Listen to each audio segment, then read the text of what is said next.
All right, my friends, well, I'm starting to like Fidelity and Schwab over Vanguard, it pains me to say.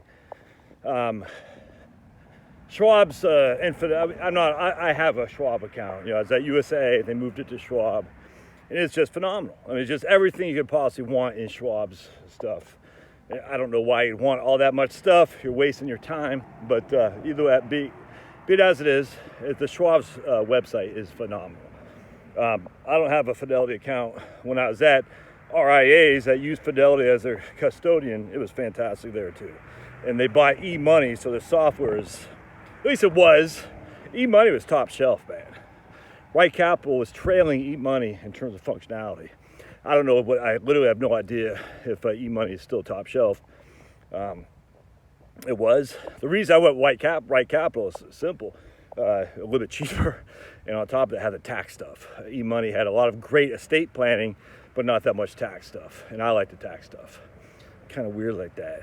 All right, I had a client, we're gonna do some Roth conversions at Vanguard, and Vanguard doesn't withhold taxes. I mean, I heard this on states, that some firms, they don't have an agreement with like USA. We can't withhold taxes like in South Carolina and a couple other states. I forgot what it was. But we certainly could withhold from the federal. But he's saying Vanguard can't withhold taxes on a Roth conversion. That's the weirdest thing to me, man. I said, I haven't confirmed this.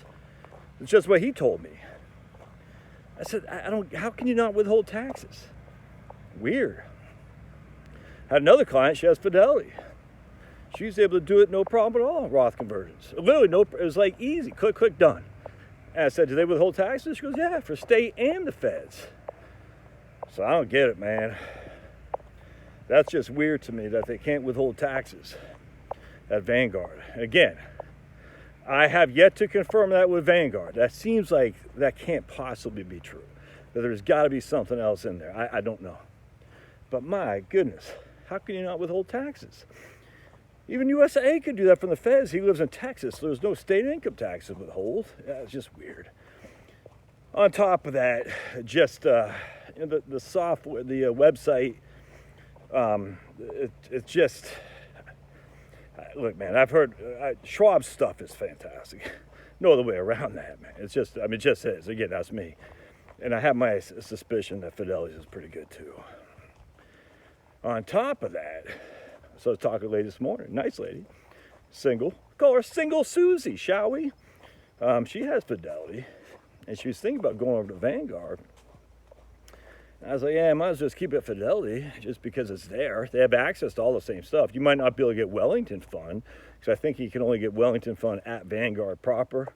But I said, Fidelity's got all kinds of stuff, man. And she's already invested anyway in a good asset allocation portfolio.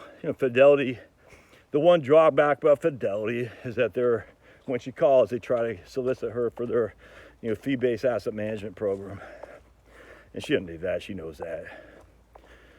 But I mean, they even have their own robo-advisor for 25 basis points or something like that. I said, yeah, I got no qualm with that, but she didn't even need that. Just buy some Fidelity ETFs, be done with it.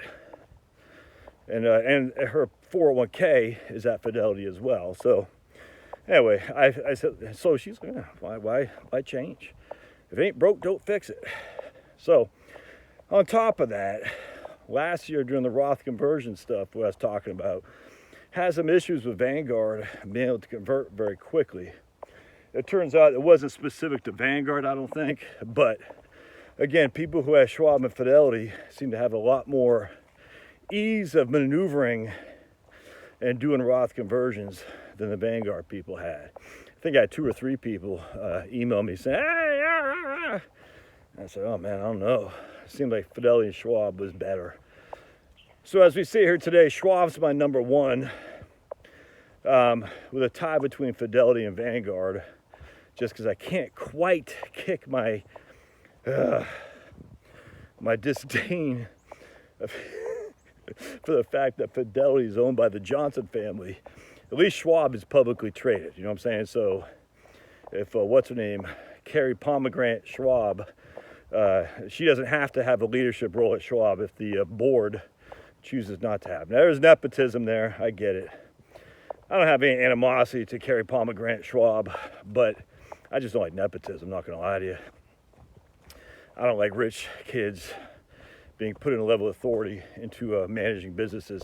But how about Trump? Yeah, I don't know the story behind the Trumpster. I don't know. But yeah, I can make an argument. Yeah, I don't like Trump doing that either. Right now, the survival of the presidency is at stake, so I'll take it.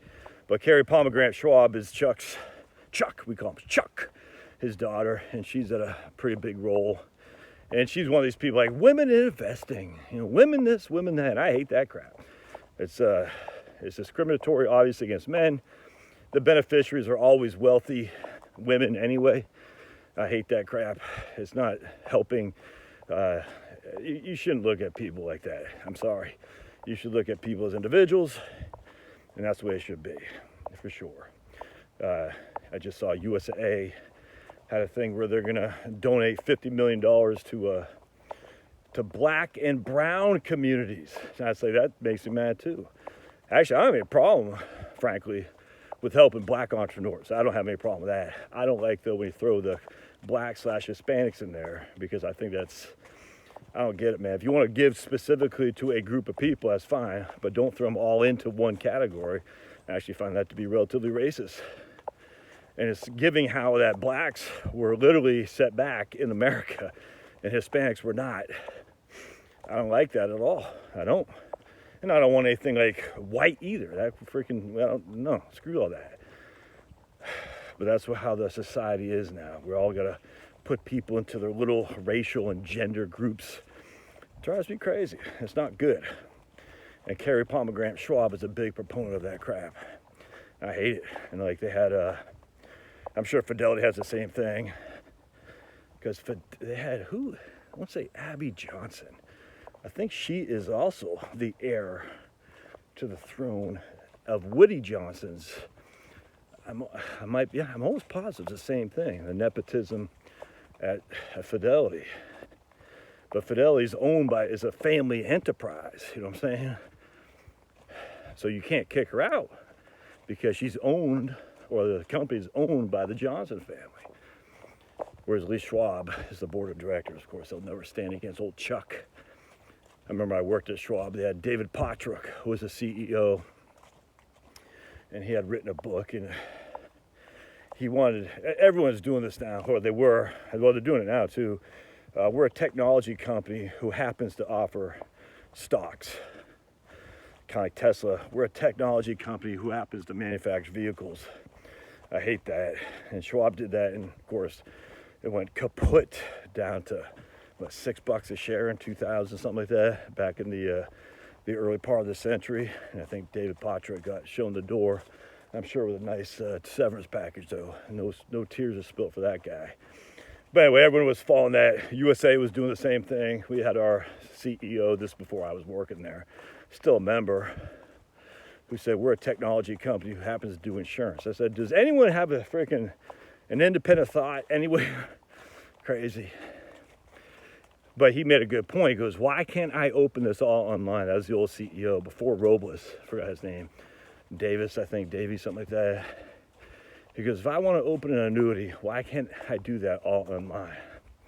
So they're a little bit before the curve, but still, the society wasn't quite ready, and as such, they put a lot of time and money into that and drove a lot of people away who were frustrated because they weren't ready for the technological changes. So I give Davis and Pottruck credit for being in front of it, but they were too early. There is something negative about being an early person who's early to the game, to the party. You know what I'm saying? If you are the initial person at the party, you might be too early. I think what they say, there's a term for that. Oops. In like business school or whatever. I can't remember what it's called, but the innovator. There's something risky about being the innovator, that's for sure. A lot of people think the earliest entrant will reap the rewards. I don't think that's true. I think the earliest entrant a lot of times is the one that's going to get screwed over by the competition. especially the competition has lobbying skills. Because in this day and age, everything is regulated so heavily.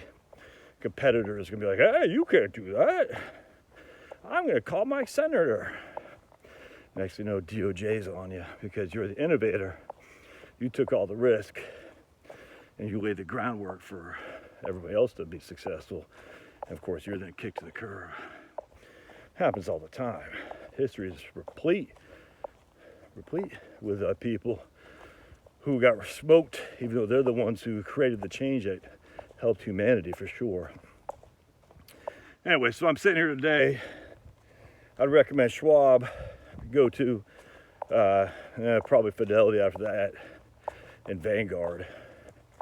And because I don't know where else to go. I mean, a big RIA. Well, how are you going to get a big RIA unless you're paying significant fees? And I'm not a fan of that at all. Now, just my two thoughts. We'll see you.